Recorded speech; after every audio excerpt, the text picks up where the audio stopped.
আসসালামু আলাইকুম ওয়া রাহমাতুল্লাহ।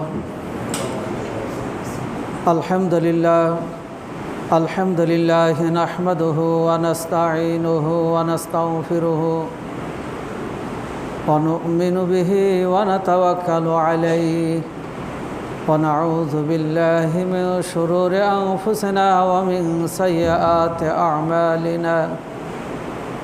من يهد الله فلا مضل له ومن يضلله فلا هادي له ونشهد أن لا إله إلا الله وحده لا شريك له ونشهد أن محمدا عبده ورسوله الذي أرسله بالحق بشيرا ونذيرا وداعيا إلى الله بإذنه وسراجا منيرا. فقد قال الله تعالى في كلامه المجيد والفرقانه الحميد: أعوذ بالله من الشيطان الرجيم. بسم الله الرحمن الرحيم. ولكل أمة جعلناها منسكا ليذكر اسم الله على ما رزقهم من بهيمة الأنعام فكلوا مما ذكر اسم الله. সমস্ত গুণগান, সমস্ত তারিফ মহান আল্লাহ তাআলার জন্য, যিনি আমাদেরকে জুমার মসজিদে আসার সুযোগ দান করেছেন। এজন্য প্রাণ ভরে শুকরিয়া আদায় করি, আলহামদুলিল্লাহ। দরুদ ও সালাম বর্ষিত হোক বিশ্বনবী মুহাম্মদ রাসূলুল্লাহ সাল্লাল্লাহু আলাইহি ওয়াসাল্লামের প্রতি। আজকের জুমার মসজিদে উপস্থিত শ্রদ্ধাভাজন সম্মানিত মুসল্লিয়ান ইকরাম, আমি সূরা হজ থেকে একটি আয়াত পাঠ করেছি। এই আয়াতকে সামনে রেখে জিলহজ মাসের কিছু আমল এবং কুরবানির কিছু মাসাইল নিয়ে আলোচনা করব। আমার তৌফিক ইল্লা বিল্লাহ। জিলহজ মাস আগামী মঙ্গলবার অথবা বুধবার থেকে শুরু হয়ে যাবে। তো জিলহজ মাসে রাসূল সাল্লাল্লাহু আলাইহি সাল্লামের কী আমল ছিল, আমাদের করণীয় কি, এবং কুরবানি আমরা সকলেই কুরবানি করব, সেজন্য কুরবানির মাসাইল এই বিষয়গুলো নিয়ে আলোচনা করার প্রয়োজন মনে করলাম। যদিও বা এই বিষয়গুলো আপনাদের সকলার জানা, প্রত্যেক বছরেই মসজিদে ঈদের মাসে আলোচনা হয়, আপনারাও এই ব্যাপারে অবগত। এরপরও স্মরণ করে দিব, যাতে করে আমাদের এই গুরুত্বপূর্ণ একটি ইবাদত পালন করতে যেন ত্রুটি বিচ্যুতি না হয়। আল্লাহ রাব্বুল আলামিন পবিত্র কোরআনের 114টি সূরার বিভিন্ন আয়াতে শুরুতে শপথ খেয়ে খেয়ে ঘটনা বর্ণনা করেছেন। তো একটি সূরার নাম আছে সূরাতুল ফজর। এই সূরার শুরুতে আল্লাহ তাআলা শপথ খাচ্ছেন, ওয়াল ফাজরে, শপথ সকালের, ফজরের, ওয়ালায়ালিন আশর, 10 রাত্রির, ওয়াশ-শাফঈ ওয়াল ওয়াতরে, জোর বেজোরের শপথ। এরপর আল্লাহ তাআলা আরও কিছু শপথ খেয়ে ঘটনা বর্ণনা করলেন। আদ সামুদ জাতির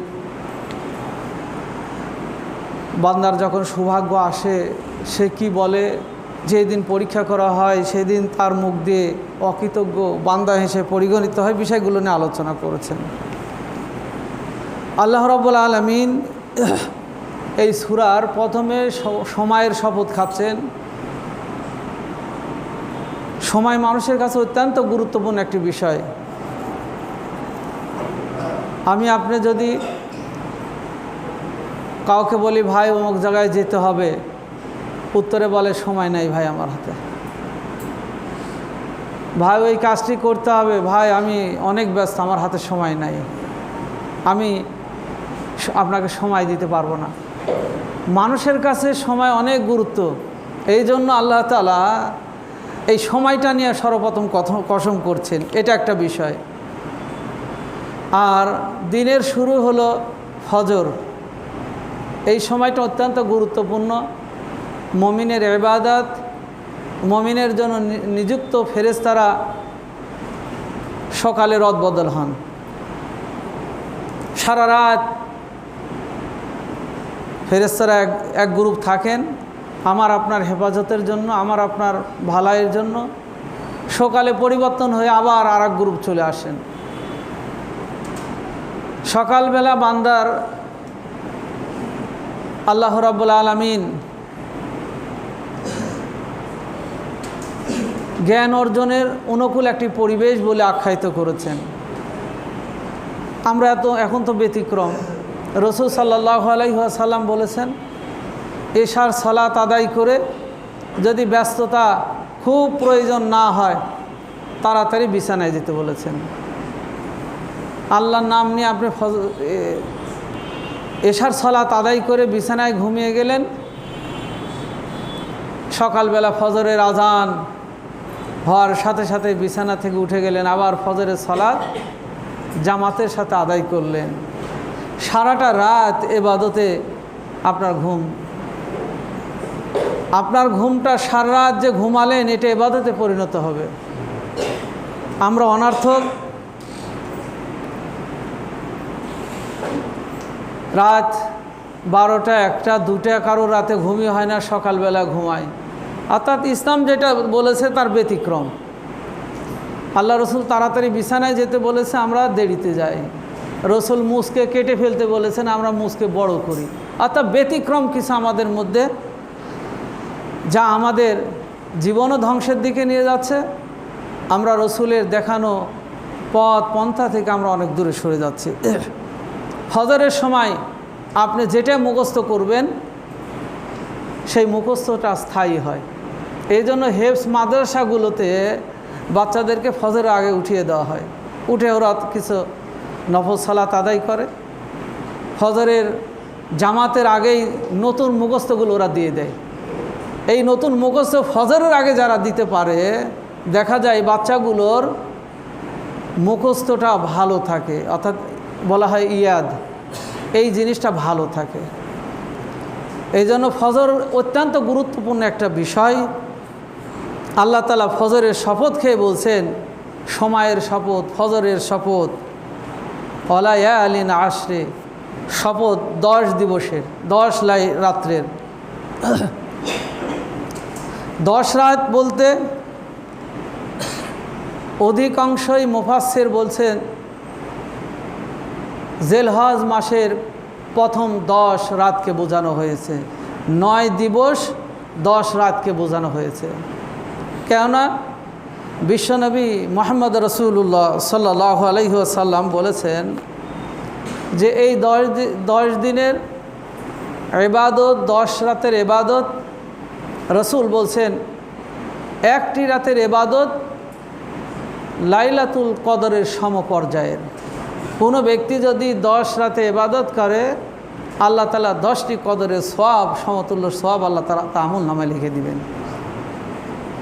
এছাড়াও রসুল সাল্লাল্লাহু আলাইহি ওয়াসাল্লামের অপর একটি হাদিস, রসুল বলছেন যে ব্যক্তি জিলহজ মাসের এই 10টি রোজা পালন করবে, আল্লাহ তাআলা একটি রোজার সওয়াব দিবেন। 1 বছর রোজা রাখলে যে পরিমাণ সওয়াব পাওয়া যায় সেই পরিমাণ সওয়াব দান করবেন। একটি রোজার 365 দিন রোজা রাখলে যে সওয়াব, সে পরিমাণ সওয়াব আল্লাহ তাআলা আমলনামায় লিখে দিবেন। এই রাতগুলোতে ইবাদত, দিনে সিয়াম পালন আল্লাহ রসুল সব সময় করেছেন। তার জীবদ্দশায় তিনি কখনো ছেড়ে দেন নাই। আমরা যারা এই সিয়াম, রাত জেগে ইবাদত করতে সক্ষম, অবশ্যই এই সুযোগটা আমরা ছেড়ে দিব না। এই সুযোগটা আমরা চেষ্টা করব। 10 রাত না পারলেও 2 রাত করেন, 5 রাত করেন, 1 রাত করেন, 1টি করেন, তাও এই সিয়াম পালন করেন, রাত্রি কিয়াম করেন, ইবাদত করেন, আল্লাহ তাআলা আমাদের সওয়াব দান করবেন। রাসূল সাল্লাল্লাহু আলাইহি ওয়াসাল্লামের জীবনে 4টি আমল কখনো তিনি ছেড়ে দিয়ে করেন নাই, অর্থাৎ সব সময় তিনি করেছেন। এই 4টির মধ্যে রাসূল সাল্লাল্লাহু আলাইহি ওয়াসাল্লাম এই জিলহজ মাসের এই 10টি রোজা তিনি কখনো ছেড়ে দেন নাই। তার মৃত্যুর বছর পর্যন্ত তিনি এই 10টি করে সিয়াম পালন করেছেন। আশুরার রোজা, মুহররমের 10ম তারিখে আশুরার রোজা, এই 2টি রোজা আশুরার আল্লাহ রসুল কখনো ছেড়ে দেন নাই। আর 3টি মাসে 3টি করে রোজা আল্লাহ রসুল কখনো ছেড়ে দেন নাই। এবং ইশরাকের সালাত আল্লাহ রসুল কখনো ত্যাগ করেন নাই। তাহলে আমরা রসুলের হাদিস চেষ্টা করব আমল করার। তবে এই আমলগুলো যে আবশ্যকীয় তাও নয়, আপনি না করলে আপনার আমলনামায় পাপ লেখা হবে তা না। এটা রসুলের সুন্নাতের মধ্যে গুরুত্বপূর্ণ সুন্নাত, সুন্নাতে মুআক্কাদা। কেউ কেউ বলছেন এটা ওয়াজিব পর্যায়ে। তো যাই হোক, আমরা এই জিলহজ মাসের চাঁদ হয়তো মঙ্গলবারেই উদিত হবে। আমরা যারা রোজা রাখতে চাই, রাত্রে ইবাদত করতে চাই, আমরা এই আমলগুলো করব। এছাড়াও রাসূল সাল্লাল্লাহু আলাইহি ওয়াসাল্লাম আরও বলেছেন, জিলহজ মাসের চাঁদ উদয় হওয়ার থেকে কুরবানি পর্যন্ত কোনো ব্যক্তি যদি চুল, নখ, মোষ অর্থাৎ যেই জায়গাগুলো পরিষ্কারের কথা বলা হয়েছে সেগুলো পরিষ্কার করা থেকে বিরত থাকবে, কুরবানি সম্পূর্ণ করে সে এগুলো কর্তন করবে, আল্লাহ তাআলা তাকে কুরবানির সওয়াব দান করবেন। বলুন সুবহানাল্লাহ। তাই জিলহজ মাসের চাঁদ উদয় হওয়ার আগেই এগুলো কর্তন করে নিব। জিলহজ মাসের চাঁদ উদয় হওয়ার পর থেকে আমরা বিরত থাকব। কুরবানি সম্পূর্ণ করেই আমরা এগুলো কর্তন করব। এই মাসের অত্যন্ত গুরুত্বপূর্ণ ইবাদত, যেটা আমরা গত 2-3 জুমাতে আলোচনা করেছি। আল্লাহ বলেছেন, ওয়ালিল্লাহি আলান নাসি হিজ্জুল বাইত মান ইসতাতা ইলাইহি সাবিলা। যে ব্যক্তি বাইতুল্লাহ হজ করার শক্তি সামর্থ্য রাখে সেই জন্য বাইতুল্লাহ হজ করে। আমাদের দেশ থেকে শুরু করে গোটা পৃথিবীর আনাচে কানাচে থেকে মুসলমানরা এই হজ পালনের জন্য বাইতুল্লাহ পৌঁছে গেছেন, অনেকে এখনও যাচ্ছেন। আল্লাহ যেন তাদের সকলকে হজ্জুল মাবরুর অর্থাৎ কবুল হজের সওয়াব দান করেন, আল্লাহুম্মা আমিন। আল্লাহ সকল মুসলমান ভাই বোনদেরকে যেন সুস্থ রাখেন, সুস্থ রেখে তাদের হজের প্রত্যেকটা কাজ সুন্দরভাবে রসুল যেভাবে করেছেন সেভাবে সম্পূর্ণ করার তৌফিক দান করেন। এবং তারা বাড়িঘর রেখে গেছেন, সন্তানাদি রেখে গেছেন, অনেকে শিশু সন্তান রেখে গেছেন। আল্লাহ তাদের বাড়িঘর, তাদের সন্তান, পরিবার সকলকে যেন আল্লাহ রহমতের ফেরেশতা দ্বারা হেফাজত করেন। মোহতারাম হাজিরিন, যেহেতু হজ নিয়ে আলোচনা করেছি, রাসূল সাল্লাল্লাহু আলাইহি ওয়াসাল্লাম এই মাসের 10টি রোজা পালন করেছেন। এরপরও আরেকটি গুরুত্বপূর্ণ রোজার কথা রাসূল বলেছেন। আন আবি হুরায়রাতা ক্বাল ক্বালা রাসূলুল্লাহ সাল্লাল্লাহু আলাইহি ওয়াসাল্লাম সিয়ামু ইয়াউম আরাফাতা আহাব্বু ইলাল্লাহি আইয়ুকাফিরা বিস-সানাতি আল্লাতি ক্বাবলাহা ওয়াস-সানাতি আল্লাতি বা'দাহা, রাওয়াহু মুসলিম। রাসূল সাল্লাল্লাহু আলাইহি ওয়াসাল্লাম বলেছেন, যে ব্যক্তি আরাফার দিবসে একটি সিয়াম পালন করবে, আরাফার দিবসে একটি সিয়াম পালন করবে, আল্লাহ তাআলা তার পূর্বের 1 বছরের পরের 1 বছরের গুনাহসমূহ মাফ করে দিবেন। বলুন সুবহানাল্লাহ। কে ব্যক্তি এই 10টির নিয়তে আরাফার দিনে রোজা করলো, আরাফার নিয়তে রোজা করলো, আল্লাহ তাআলা তাকে এক বছর সিয়াম পালন করলে যে পরিমাণ সব সেটাও দিবেন, 1 বছরের পূর্বের গুনাহ মাফ করবেন, পরেরও গুনাহ মাফ করবেন। বলুন সুবহানাল্লাহ। আমরা আরাফাত দিবসে রোজা অবশ্যই রাখব। রাসূল সাল্লাল্লাহু আলাইহি ওয়াসাল্লাম 9 তারিখ উল্লেখ করার পরেও বিশেষভাবে নির্দেশনা দিয়েছেন, ইয়াউমুল আরাফা, আরাফার দিবস, যেই দিন হাজিরা আরাফার ময়দানে হজের ফরজ একটি বিধান পালন করবেন, ঠিক সেই দিনে। আমাদের দেশে 8 তারিখও হতে পারে, 9 তারিখও হতে পারে, অর্থাৎ যেই দিন হজ হবে সেই দিবসের রোজাটা আল্লাহর কাছে অধিক প্রিয়। আল্লাহ রসুল বলছেন, আল্লাহ তাআলা খুশি হয়ে বান্দার 1 বছরের পূর্বের 1 বছরের পরের গুনাহসমূহ মাফ করে দিবেন। বলুন সুবহানাল্লাহ।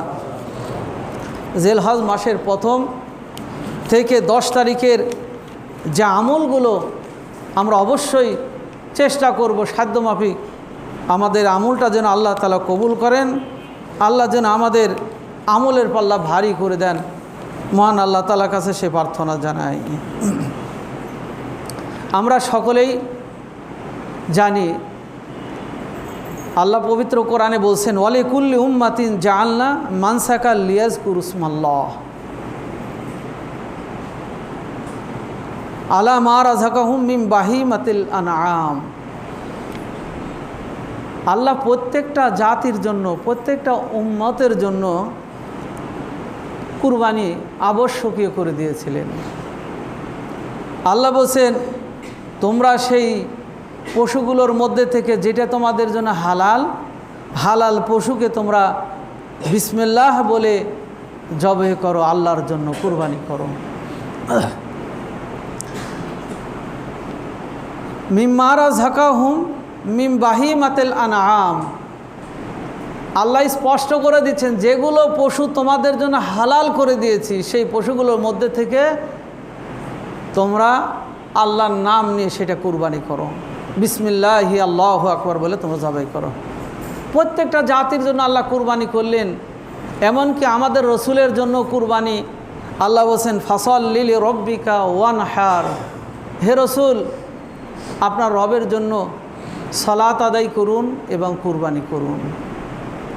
প্রত্যেকটা জাতির জন্য এই ত্যাগ, এই কুরবানিটা আবশ্যকীয় আল্লাহ করে দিয়েছেন। এর মধ্যে অবশ্যই কল্যাণ, এর মধ্যে অবশ্যই আমাদের জন্য ভালাই রয়েছে। প্রথম কুরবানি করেছিলেন হযরত আদম আলাইহিস সালামের 2 সন্তান, অর্থাৎ আদম আলাইহিস সালাম থেকে কুরবানির সূচনা হয়েছে। আমরা জানি হযরত আদম আলাইহিস সালামের আল্লাহ তাআলা কোনো বর্ণনায় বলা হচ্ছে যে 50 জোড়া, কোনো বর্ণনায় বলা হচ্ছে 60 জোড়া, কোনো বর্ণনায় 100 জোড়া আল্লাহ তাআলা সন্তান দিয়েছিলেন। পৃথিবীর প্রথম মানব আল্লাহ তাআলা তাকে সন্তান দিয়েছেন জোড়া জোড়া করে, একটা ছেলে একটা মেয়ে প্রথম জোড়াতে, দ্বিতীয় জোড়াতেও ঠিক একটা ছেলে একটা মেয়ে। এইভাবে আল্লাহ তাআলা আদম আলাইহিস সালামকে সন্তান দিয়েছিলেন। তো সে যুগেও তো বিয়ে শাদির ব্যাপার সেপার আছে, যেহেতু আপন সহোদর ভাই কিভাবে দিবেন, আল্লাহ তাআলা হযরত আদম আলাইহিস সালামকে নির্দেশ দিলেন, হে আদম তোমার আগের জোড়ার ছেলে পরের জোড়ার মেয়ের সাথে তুমি বিয়ে সম্পন্ন করো, আগের ছেলে পরের জোড়ার মেয়ের সাথে তুমি বিয়ে সম্পন্ন করো। এইভাবে আল্লাহ তাআলা এবং পরের জোড়ার ছেলের সাথে আগের জোড়ার মেয়ে বিয়ে সম্পন্ন করো, এটা তোমার জন্য বৈধ করা হলো। তবে এখন এই বিধানটা নাই, এখন আল্লাহ তাআলা 14 জনকে আল্লাহ তাআলা হারাম করে দিয়েছেন বিয়ে সম্পূর্ণ তাদের সাথে করতে। তো জানি প্রথম জোড়ার ছেলে ছিলেন হাবিল এবং পরের জোড়ার ছেলে ছিলেন কাবিল। 2 ভাইয়ের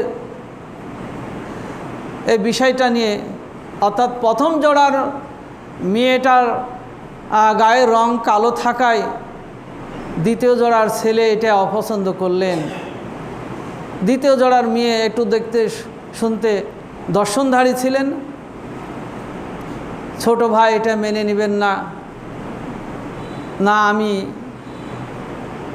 বড় বোন, তার গায়ের রং, তার রূপ লাবণ্য ওইরকম না, আমি তাকে বিয়ে করতে চাই না।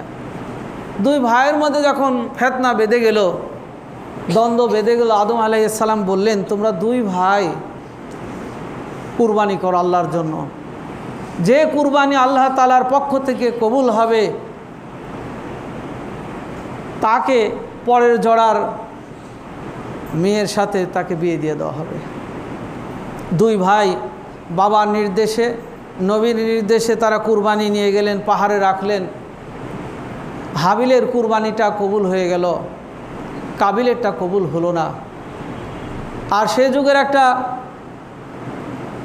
বিষয় ছিল, কারো কুরবানি, কারো দান, কারো সাদকা কবুল হলে সাথে সাথে আসমান থেকে আগুন এসে সেটা পুড়িয়ে দেওয়া, ভৎস করে দেওয়া হতো। হাবিলেরটা কবুল হলো, আকাশ থেকে আগুন এসে পুড়ে গেল। কাবিল লজ্জিত হলো যে আমার কুরবানি কবুল হলো না, আমি কি করে মুখ দেখাই। সে তখন তার বড় ভাই হত্যার জন্য তার হাত সম্প্রসারিত করলো। এমনকি এক পর্যায়ে তিনি হত্যাও করলেন। বড় ভাই বললেন, তুমি যদি আমাকে হত্যা করো, আমার দিকে তুমি অস্ত্র চালাও, আমি কখনো তোমার দিকে হাত সম্প্রসারিত করব না, কেননা আমি আল্লাহকে ভয় করি। ছোট ভাই বড় ভাইকে হত্যা করলো। পৃথিবীর প্রথম হত্যায় সেটাই ছিল। এই জন্য পবিত্র কোরআনে বলা হচ্ছে, যত পৃথিবীতে হত্যা সংগঠিত হবে তার একটি অংশ, পাপের একটি অংশ এই কাবিলের আমল নামায় যোগ হবে। কেননা মান সান্না সুন্নাতান হাসানাতান ফালাহু আজরুহা ও আজরু মান আমিলা বিহা। যে ব্যক্তি ভালো কাজের সূচনা করে যাবে, আরম্ভ করে যাবে, যতদিন পর্যন্ত পৃথিবীতে কিয়ামতের আগ পর্যন্ত সেটা আমল হবে, তার আমল নামায় নেকি কিছু অংশ লেখা হবে। আর যে ব্যক্তি খারাপ কাজের সূচনা করে যাবে, আরম্ভ করে যাবে, যতদিন পর্যন্ত পৃথিবীতে সেই খারাপ কাজটি চলতে থাকবে, ততদিন তার আমল নামায় ওই খারাপের কিছু অংশ যোগ হতে থাকবে। তাই আমার আপনার এখান থেকে দুটা শিক্ষা হলো, এক, যে আমরা চেষ্টা করব ভালো কাজ করে যাওয়ার। আমরা কখনোই পতিতালয়, ওই নাচ গান, যেখানে বেহাপনা, অশ্লীল, যেখানে সুদি কারবার হয়, যেখানে ইসলাম, দিন ইসলাম, কোরআন বিরোধী কাজ হয়, সেই জায়গাগুলোতে অবদান রাখবো না, সেগুলো করব না। তাহলে আমার আপনার আমল নামা পাপ দ্বারা ভরে যাবে। যেই জায়গায় দান করলে আপনার আমল নামা চলতেই থাকবে, নেকিতে পরিণত হবে, সেই জায়গাগুলো বেছে সেই জায়গাগুলোকে আমাদের অবদান রাখতে হবে, সূচনা করতে হবে। সেই জায়গায় আদম আলাইহিস সালামের দুই সন্তানের কুরবানির একজনের কবুল হলে আল্লাহ তাআলার ফয়সালা অনুযায়ী ফয়সালা হয়ে গেল, কিন্তু ছোট ভাই মেনে নিতে পারল না। ছোট ভাইয়ের মুখ কালো হয়ে গেল। এখনকার যুগেও যদি এটা হতো যে কুরবানি করার পর যার কুরবানি কবুল হবে, এরকম আকাশ থেকে আগুন বা বিশেষ কোনো আল্লাহ তাআলার নিদর্শন দেখানো হবে, আমাদের অনেকের মুখ কালো হয়ে যেত। কেননা কুরবানির পূর্ব শর্ত হলো, আপনার ইবাদতটা পূর্ব শর্ত হলো হালাল রুজি, হালাল কুরবানি হতে হবে। হারাম টাকা দিয়ে যদি কুরবানি করেন, অবৈধ টাকা দিয়ে কুরবানি করেন, শুধু গোশত খাওয়া হবে, এটা আল্লাহর কাছে পৌঁছাবে না। মহান আল্লাহ তাআলা বলছেন, লা ইয়ানালাল্লাহু লুহুমুহা ওয়ালা দিমাউহা ওয়ালাকিন ইয়ানালুহুত তাকওয়া। তোমাদের ওই পশুর চামড়া, পশুর গোশত, পশুর হাড্ডি কোনোটাই, রক্ত কোনোটাই আল্লাহর কাছে পৌঁছায় না, বরং লুহু ওয়ালাকিন ইয়ানালুহুত তাকওয়া। আল্লাহ দেখতে চান কে তাকওয়ার সাথে কুরবানিটা সম্পূর্ণ করেছেন। যেমন আদম আলাইহিস সালামের বড় ছেলে হাবিল কুরবানি করেছিলেন তাকওয়া ভিত্তিতে, আল্লাহর বিধান অনুযায়ী করেছিলেন, আল্লাহ কবুল করলেন। আমার আপনার কুরবানিতেও যদি ওইরকম তাকওয়ার সাথে হয়, হালাল উপার্জন দিয়ে হয়, হালাল অর্থ দিয়ে হয়, বৈধ অর্থ দিয়ে হয়, তাহলে অবশ্যই আল্লাহ তাআলা কুরবানি কবুল করবেন। মোহতারাম হাজিরিন, একজন কুরবানি দাতাকে, যিনি কুরবানি দিবেন, অবশ্যই তাকে ইব্রাহিম আলাইহিস সালাম যে কুরবানি করেছিলেন তার সন্তানকে, তিনি তার জীবনের শেষ সময় যে তার একটা কলিজার টুকরা সন্তান পেয়েছিলেন ইসমাঈল আলাইহিস সালাম, তিনি সেই শেষ জীবনে পাওয়া সেই কলিজার টুকরাকেও তিনি কুরবানি করতে দ্বিধা করলেন না। এমন মহব্বত, এমন ভালোবাসা মহান আল্লাহ তাআলার জন্য তিনি করেছিলেন। এই জন্য পবিত্র কোরআনে তিনজন নবীকে আল্লাহ তাআলা সালাম দিয়েছেন, তার মধ্যে সালামুন আলা ইব্রাহিম। আল্লাহ বলেন, হে ইব্রাহিম, আমার পক্ষ থেকে তোমাকে সালাম। মোহতারাম হাজিরিন, ইব্রাহিম আলাইহিস সালামের বিষয়গুলো আলোচনা হবে ইনশাআল্লাহ। তিনি কি বলেছিলেন কুল ইন্না সলাতি ওয়া নুসুকি ওয়া মাহইয়ায়া ওয়া মামাতি লিল্লাহি রাব্বিল আলামিন। ইব্রাহিম বলো, আমার সালাত, আমার কুরবানি, আমার জীবন, আমার মরণ সব কিছু লিল্লাহি রাব্বিল আলামিন, এই বিশ্বজগতের প্রতিপালক মহান আল্লাহ তাআলার জন্য। আমার সম্পদ, আমার জীবন, আমার কুরবানি, আমার ইবাদত একমাত্র হতে হবে আল্লাহর জন্য। আমি কেবল প্রহরী, পাহারা দিচ্ছি। আমি সন্তানের পাহারাদার, সম্পদের পাহারাদার, পদের পাহারাদার। যদি আমি এই নিয়ত করে এইভাবে চলি, তাহলে দুনিয়ার কাদা আমার আপনার গায়ে লাগবে না। আর যদি সেগুলোকে আপন মনে করে শক্তভাবে ধরে থাকি, সেগুলোকে যদি আমি আপনি অমর মনে করে থাকি, তাহলে আমি আপনি ব্যর্থ হব। ইব্রাহিম আলাইহিস সালামের এই কথাগুলো আমাকে আপনাকে শিক্ষা দিচ্ছে। হে ইব্রাহিম, তুমি বলো কুল ইন্না সালাতি ওয়া নুসুকি ওয়া মাহইয়ায়া ওয়া মামাতি লিল্লাহি রাব্বিল আলামিন। আমার সালাত, আমার কুরবানি, আমার দান, আমার জীবন মরণ সব কিছু হে আল্লাহ তোমার জন্য, তোমারই সব কিছু। এটা মোহতারাম হাজিরিন, আমরা কখনো গায়রুল্লাহর জন্য কিছু করব না, গায়রুল্লাহর জন্য আমরা কখনো উৎসর্গ করব না। গত 2 দিন আগে একজনের শিঙ্গা লাগাচ্ছে, সেখানে যিনি শিঙ্গা লাগাচ্ছেন সম্পূর্ণ সেরেকি কথা বলছেন। রহমত শাহ, অমক শাহ, লালন শাহ, গোলাপ শাহ, অমক তমক করে তার শরীর থেকে রক্ত বের করছে। নাউজুবিল্লাহ, এটা কখনো করা যাবে না, শিরক। এগুলো সব মুশরিকরা করে, আমরা সেগুলো থেকে দূরে থাকি। আমার কুরবানিটাও যেন মানুষ দেখানো না হয়, তাহলে শিরক হয়ে যাবে। আমার কুরবানি যেন অর্থের বাহাদুরি না হয়, সেটাও আল্লাহ তাআলা কবুল করবেন না। আমার কুরবানিটা আমার যেন বরত্ব প্রকাশের উদ্দেশ্য না হয়, এটাও আল্লাহ কবুল করবেন না। আমার আপনার উদ্দেশ্য হতে হবে রবের সন্তুষ্ট। আমার শক্তি সামর্থ্য অনুযায়ী আমি যতটা ভালো পারি চেষ্টা করেছি, হে আল্লাহ তুমি আমার পক্ষ থেকে কবুল করে নাও। রাসূল সাল্লাল্লাহু আলাইহি ওয়াসাল্লাম কুরবানি কাদের দিতে হবে, পরপর 2টা জুমাতে বিষয়গুলো আলোচনা হবে ইনশাআল্লাহ। আমরা অনেক সময় দেখি যে অনেকে শক্তি সামর্থ্য থাকার পরে কুরবানি দেয় না, নিজে তো দেয় না, এবং অপরকে বলে এই 20-25 হাজার টাকা কুরবানি না কিনে ওই টাকার গোশত কিনলে অনেক বেশি পাবে। কুরবানি দিল না, অথচ নিজে দিল না, অপরকেও এমন একটা লোভ দেখিয়ে কুরবানি থেকে বিরত রাখছে যে ওই টাকার গোশতগুলো হচ্ছে ডবল গোশত হবে। কুরবানি তো গোশত খাওয়ার উদ্দেশ্য না, আপনি আল্লাহর জন্য কাজ করছেন, আল্লাহ কবুল করে আপনার জন্য উত্তম জাযা দান করবেন, আর পরক্ষণে আপনার জন্য ওগুলো সবই আপনার কাছেই থেকে যাবে। একটা ভালো নিয়ত করে আল্লাহর জন্য একটা কিছু করবেন। ধরুন ঘরের জানালা রাখলেন, যে আমি এই ঘরের জানালা দিয়ে বাতাস, আজানের শব্দ শুনবো, কোরআনের শব্দ শুনবো, ওয়াজ শুনবো, এই ঘরের জানালা দিয়ে আমি ওই শব্দগুলো শুনবো, যখন আমার প্রতিবেশী কোনো বিপদে পড়বে শুনে আমি যদি তাকে উপকার করতে পারি। এইরকম নিয়ত করে যখন ঘরের জানালা রাখবেন, আপনার এই ঘরের জানালার বাতাস বন্ধ হবে না, বাতাসও খেতে পারবেন, সাথে সাথে ভালো নিয়ত করার কারণে আপনার ঘরের জানালা আপনার নেকিতে পরিণত হবে। আর যদি খালি নিয়ত করেন যে পূর্ব দিকের বাতাস ঠান্ডা, এই দিকের, এই জন্য এইদিকে একটা জানালা রাখলাম, উত্তর দিকে একটা জানালা রাখা, এই দিক থেকে ঘরটা ঠান্ডা হবে, আপনার বাতাসই খাওয়া হবে, সোয়াব আর পাবেন না। অর্থাৎ নিয়তটা ভালো হওয়ার কারণে আপনি সোয়াবও পাচ্ছেন, আপনি বাতাসও পাচ্ছেন। আর নিয়ত ঠিক না হওয়ার কারণে আপনি খালি বাতাসই খাবেন, আপনার আমলে পাল্লা ভারী হবে না। তাই আমরা কখনো যেন এই চিন্তা না করি যে ওই টাকার গোশত কিনলে অনেক বেশি গোশত হবে। আল্লাহ রসুল এ ব্যাপারে কি বলেছেন, যাদের শক্তি সামর্থ্য আছে এই মানুষগুলো যদি কুরবানি না করে, আল্লাহ রসুল বলছেন আন আবি হুরায়রাতা কল কল রসুল্লাহ সাল্লাল্লাহু আলাইহি ওয়াসাল্লাম মান কান আলাহু সাআতাও ওয়ালাম ইউদহা ফালা ইউকরিবান্না মুসাল্লানা। আল্লাহ রসুল বলছেন, যে ব্যক্তি সামর্থ্য রাখে কুরবানি করার অথচ সে কুরবানি করলো না, ফালা ইউকরিবান্না মুসাল্লানা, সে যেন আমাদের ঈদগাহে না আসে।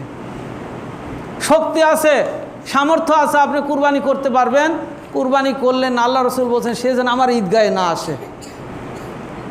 কত গুরুত্ব দেওয়া হয়েছে। এই হাদিসের উপর ভিত্তি করে কিছু আলেম বলছেন কুরবানি করা ওয়াজিব, অবশ্যই কুরবানি করতে হবে, কুরবানি অবশ্যই করতে হবে।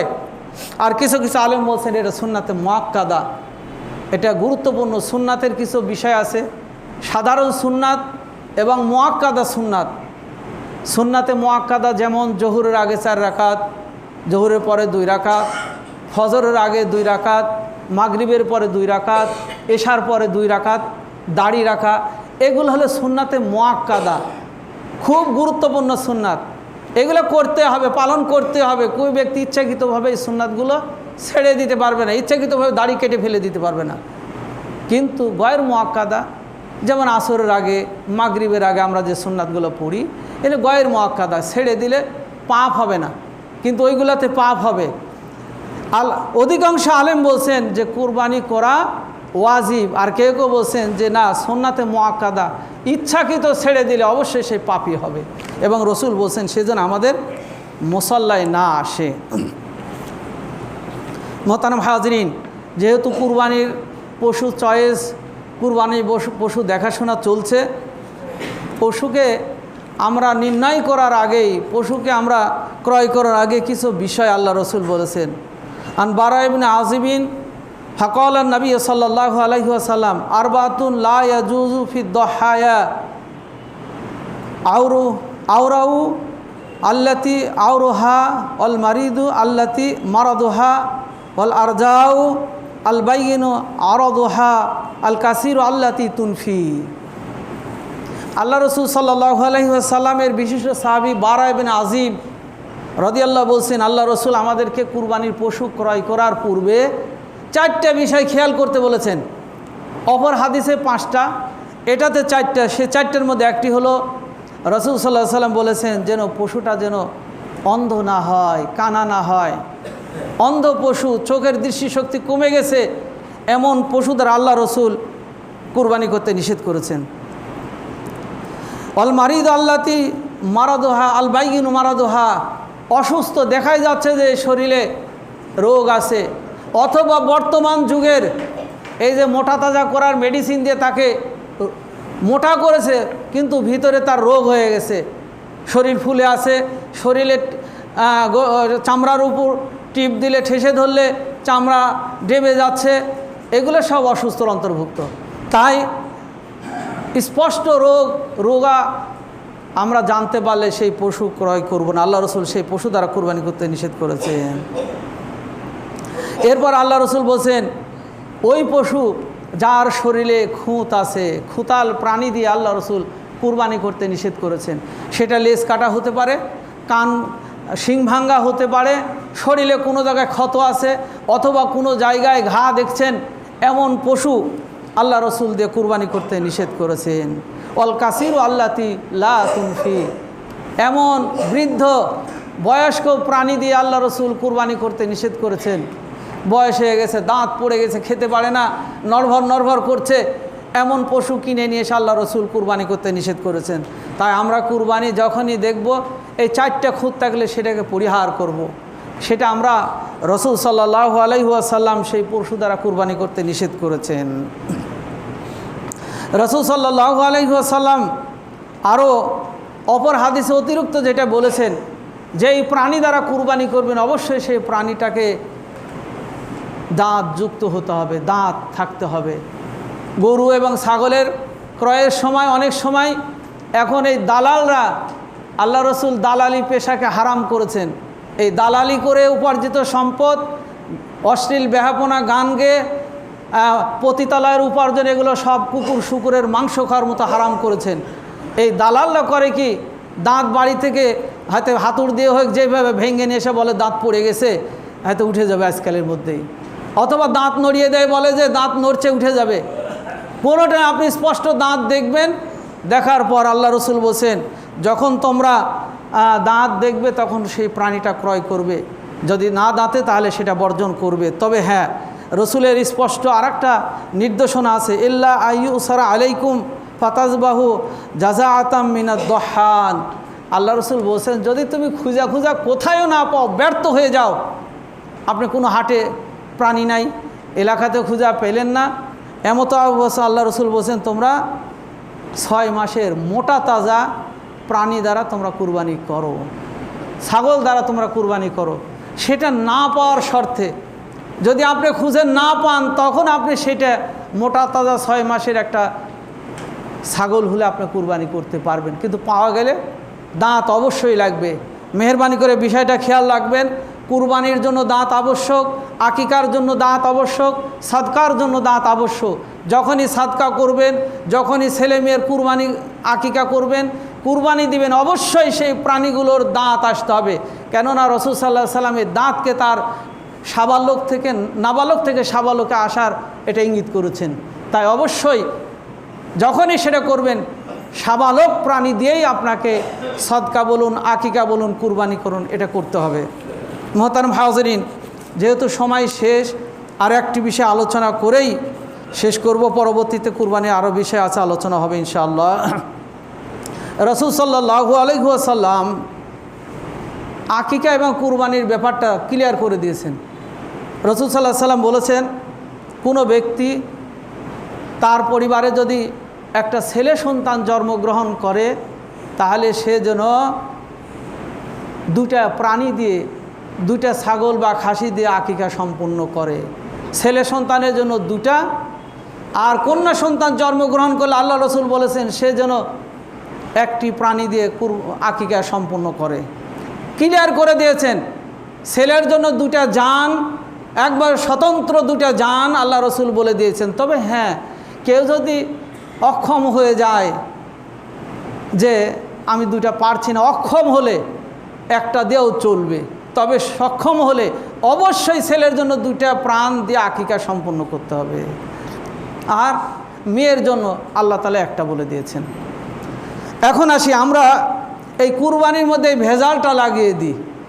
কুরবানির মধ্যে আমরা একটা গরু কিনলাম, কিনে আমার 4 ছেলে মেয়ের 4টা আকিকা, 2টা কুরবানি অথবা 1টা কুরবানি, 6টা হয়তো আকিকার ভাগ দিয়ে আমরা কুরবানি এবং আকিকা একসাথে করে বসি।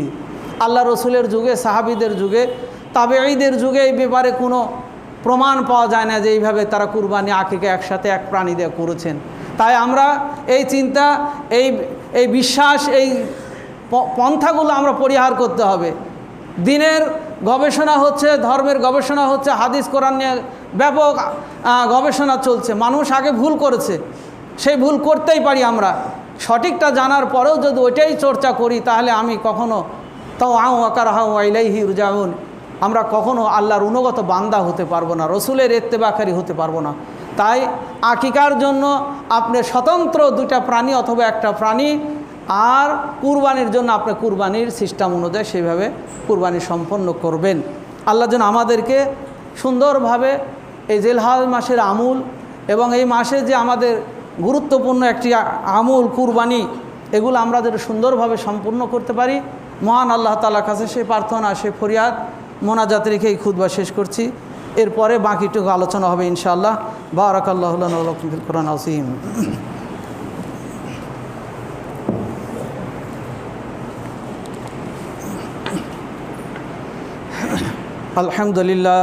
আলহামদুলিল্লাহি ওয়া কাফা ওয়া সালামুন আলা ইবাদিহিল্লাযীনা ইসতাফা, আম্মা বা'দ, আউযু বিল্লাহি মিনাশ শাইতানির রাজীম, বিসমিল্লাহির রহমানির রহিম।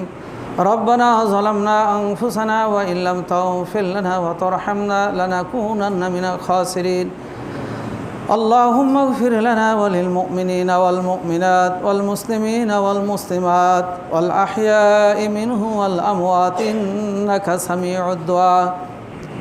اللهم أعز الإسلام والمسلمين واخذل الكفرة المشركين اللهم انصر من نصر دين محمد واجعلنا منهم واخذل من خذل دين محمد ولا تجعلنا منهم إن الله يأمر بالعدل والإحسان وإيتاء ذي القربى وينهى عن الفحشاء والمنكر والبغي يعظكم لعلكم تذكرون ولذكر الله تعالى أولى وأعز وأجل وأتم وأهم وأكبر